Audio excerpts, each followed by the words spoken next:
right, so welcome back to the QC. I'm your host, Swanka Burnett, and I'm joined by frequent QC contributor at this point, Anthony Asylum, lead singer of Island Asylum. Anthony, how you doing, bud? Doing pretty good, man. How about you? I'm doing good. I'm doing good.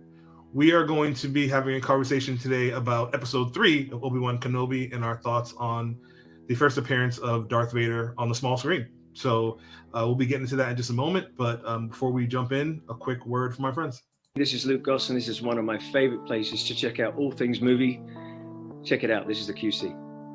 Hey, this is Nick Smith. You're watching the QC, the best in entertainment, reviews, and more. This is the way. This is the way. This is the way. All right, so let's talk. What do you think? What do you think of Vader? What was your impression of his first foray directly onto TV screens?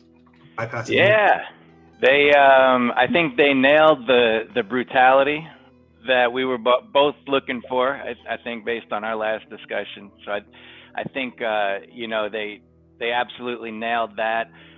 Love the episode. I love the whole episode. Obviously, if you're a big Star Wars fan, you know that they have to tie up some loose ends already before the end of this one. And I think as long as they do that, this is going to be really well regarded for a long time. Right on. Yeah, no, I liked it a lot. It's really one of those things where I feel like I need to watch the episode again because I'm just so in the moment of seeing Vader for the first time. Really, since we haven't seen him since Rogue One, in live action, right? And seeing him at this point, it's almost like something we never expected to see. So it's almost like an out of body experience seeing Vader on screen and seeing parts of his mythology that, unless it's in the comics, I've never seen, him being kind of like put together and seeing all that, the kind of specifics of what happens when he puts the suit on, kind of getting a peek behind the Vader curtain, if you will. So that was really fun. I really liked it. I was surprised that they had them already, they had Darth Vader and Obi-Wan actually already kind of have a conflict, like physical conflict.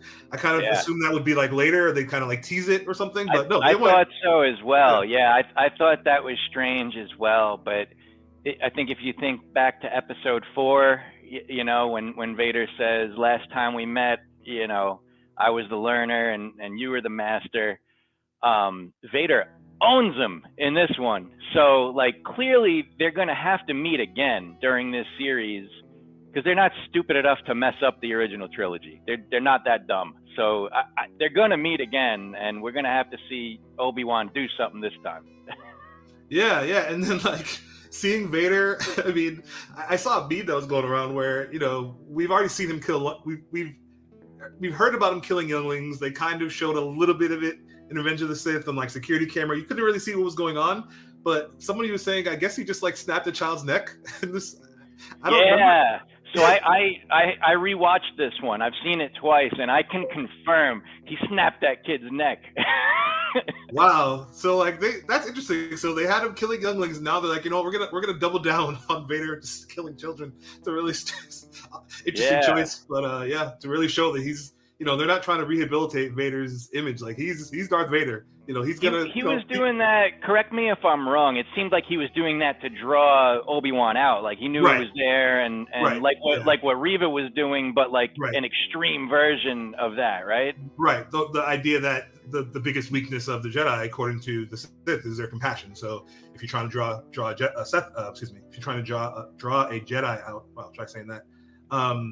The way to do it is to just start killing people randomly, and in this case it worked. But yeah, no, I really got to go back and watch it again because again it was really great to see Vader doing his thing and Vader being Vader. But I think a second watch would really be necessary to really be able to understand the direction they're going with the character. And I'm excited to see what they do next and see if they'll have Vader and Kenobi have another kind of clash. It's in some ways it's kind of unfortunate that because we know what happens in the movies after this, certain things can't happen. Like, what I mean? Like, I'm almost kind of curious to see, like, Obi-Wan had, he must have been scarred by what happened in this episode. So is it just something where, he's wearing cloaks all the time, so you can't see it?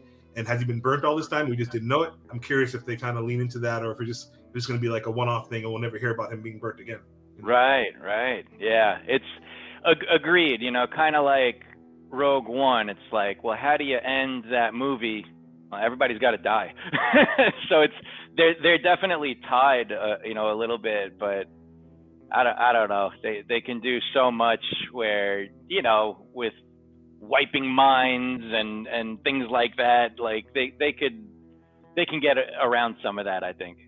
Right. Yeah, and then I think they mentioned Quinlan Voss in this episode, Yes. who is somebody. I think he might have appeared in the animated shows. Did he appear in the animated shows or no? Yeah, he appeared very briefly in the Clone Wars, and he's like the Michelangelo in Teenage Mutant Ninja Turtles terms of the Jedi. And he had a really nice arc, and it sucks that it never made it to screen. They took like 8 episodes of what was going to be Clone Wars, and they turned it into a book. And he's the, I don't know if he's the main character. Probably Ventress is definitely the main character, but he's like heavily featured. He has a love arc with Ventress, and it was really, really good. I hope we get to see him. Now that we know that he's tunneling younglings through this place. I hope we get to see him. Yeah, that'll be great, because I think, correct me if I'm wrong, have they introduced any of the expanded universe Jedi that we haven't seen in movies yet? I don't think have they done that at all? I don't think they've done that at all in any of the shows, whether it be The Mandalorian. No, nothing live action. No. Right. Yeah. So that'll be kind of a first. If Quinlan Voss shows up next episode or in this season, which he sounds like he might, he'd be the first Jedi that was not in the original trilogy or really any of the live action films to just be pulled in. So that would be kind of cool. I guess Ahsoka Tano. Well, yeah, because she wasn't she'd be the only other one. True. Yeah, I forget, because I knew her so much from Clone Wars and Rebels already at that point. It was like, even though she wasn't live action yet, she had already, done her thing for so long. But yeah, technically true. Yeah. Yeah, no, that'll be awesome. So I'll be curious to see. Although she's technically not a Jedi, if we're going to go down that rabbit hole. Oh, really? See, okay, so I thought she was. What's the story behind that? She, towards the end of the Clone Wars, she gets framed for something that she did not do, without giving too much away. And she's like, man, like I've given my whole life to you guys, and you're gonna believe that I did this horrible thing. And she leaves the Jedi Order before her final training is complete. Gotcha. Okay. All right. So that's interesting. Yeah, I need to go back and watch those animated shows. I just haven't been able to get motivated to sit down and get through them all. But I think between Rebels, what's that? It's a lot, especially Clone Wars. It was the first one. The first couple seasons are sometimes really rough to get through. They found their footing in season 3 though, and it's bananas good after that.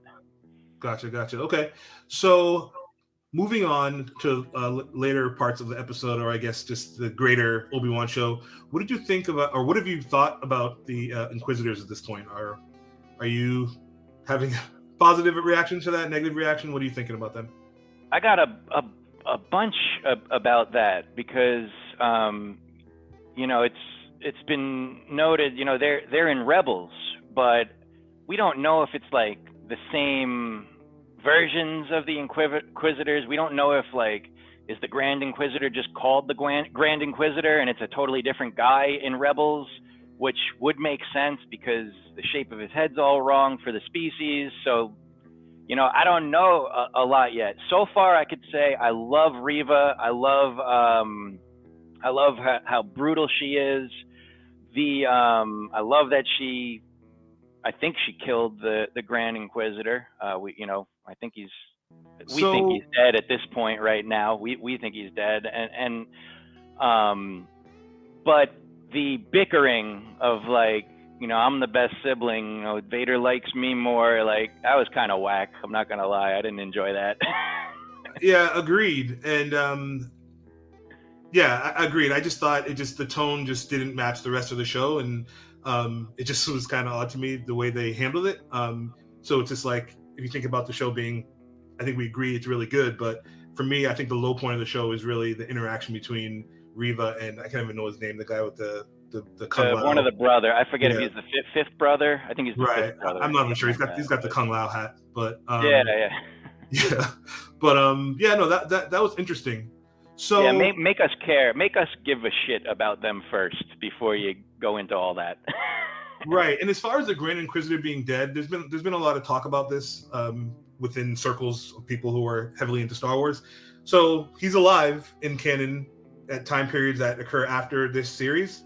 So what I've been hearing, reading, however you want to describe it, is that the injury that he sustained from Riva, basically, think about a lot of Sith, right? A lot of times they have some kind of grievous injury which causes them to ascend into whatever Sith mania that they're going to exist in, right? So in the case of the Grand Inquisitor, the damage that he sustained from Riva is going to cause him to kind of be reborn into the Grand Inquisitor that we know. That's kind of what I've been hearing, because he's not dead. He's alive after this, so they've got to figure out some way to bring him in. I've heard that. I've heard that. I've heard that. You know, they've got clones of these people. Yeah, as well. I've heard that would be cool though. To your point, like you know, sort of like a Maul-esque, how Maul came back. You know, his injury turned him into the new Maul. Right. So I could totally see that happening. Could work. Yeah, I mean, the same thing happened with Vader. The same thing happened with Maul. The same thing happened with Darth Malak. If you're a fan of the Knights of the Old Republic game, which is literally my favorite game of all time. So yeah, I think that's not the last we've seen, or the last we're going to see of the Grand Inquisitor. So I guess time will tell. So the last thing I wanted to talk about a little bit was the audience scores for Obi-Wan Kenobi. So Mandalorian seasons 1 and 2 pretty much universally praised, and you know, it's not you'd be hard pressed to find anybody who thinks that those season 1 and 2 of the Mandalorian is not good. Book of Boba Fett has a 66% Rotten Tomato score, 58% audience score, which is almost the same as on the audience score side of Obi-Wan Kenobi. So Obi-Wan Kenobi is 61%. So are you surprised that audiences are having a similar reaction to Obi-Wan Kenobi as far as their scoring as Boba Fett? What do you think about that? I'm not surprised that it's so low so far, because you know, Star Wars fans are nuts, man. Like they're another level, and like as we said in the beginning of the show, there's still things that they need to do to wrap up. So like there's all these Star Wars fans that are, you know, dragging their knuckles around, you know, that this broke canon, that broke canon. It's like, bro, the thing's not done yet. Like, wait for it to be done, and we'll talk about what broke canon, because so far there's a lot that would break canon if not wrapped up properly. But sure, come on, they have teams of people that are just canon experts. If they let something like that go, then I'll be right there with them, dragging my knuckles and saying, you know, F this. But I don't think that's going to happen. I don't think that's going to happen by the end of this thing. Right. Yeah, no, I guess I'm mildly surprised to see that the score on the audience side, because to be clear, the tomato score in general is, or the critical score is significantly higher for Obi-Wan Kenobi than Book of Boba Fett. The audience score is what is almost the same. And I'm mildly surprised by that, because I think that the Obi-Wan Kenobi show is excellent. I think I would say I'm enjoying these episodes as much as Boba Fett. I think the disconnect might be there is so much canon that this show is treading so close to, that I think if you're not someone who already is like predisposed to being a huge Star Wars fan, it may be a turnoff for people who just don't really know what's going on, because, or why these characters are important. You know what I mean? Like, so that could be it. Because maybe I agree. Yeah, I agree with it. The recap that they did in the beginning was cool, but it certainly wasn't enough for a new audience member. If I was new to Star Wars, I wouldn't know what the heck was going on, and I wouldn't care. Right. So I'm curious. I'm actually very curious to know, of the people who are watching specifically Obi-Wan Kenobi, what percentage of people who are just like diehard Star Wars fans like you and I, who pretty much know everything there is to know, at least in a cursory way, as opposed to people who are just like, oh, you know, looking around Disney Plus and, oh, Darth Vader, I recognize that guy, and they're just watching it and like, you know, are they just totally lost maybe, or it's not hitting home with them the way it would for you and I, because we have so much association nostalgia, member berries with all these characters. You know what I mean? So yeah, I would like to view it through that lens. I know I can't, but yeah, Right. that would be interesting. Right, yeah, cool. All right, well, yeah, that's all we got for you guys today. Just a quick, short one. I thought it would be good to talk about Vader and the fact that first time on the small screen. So that's something in the Star Wars universe that we've never seen before. So we're excited to see what happens next. See if they bring in Quinlan Voss. See if we're gonna get the Grand Inquisitor back. Should be exciting to see what happens. But Anthony, thank you, and yeah, for all your entertainment needs, keep it locked to the Quick Critic. thequickcritic.com. And yeah, this is the way. This is the way.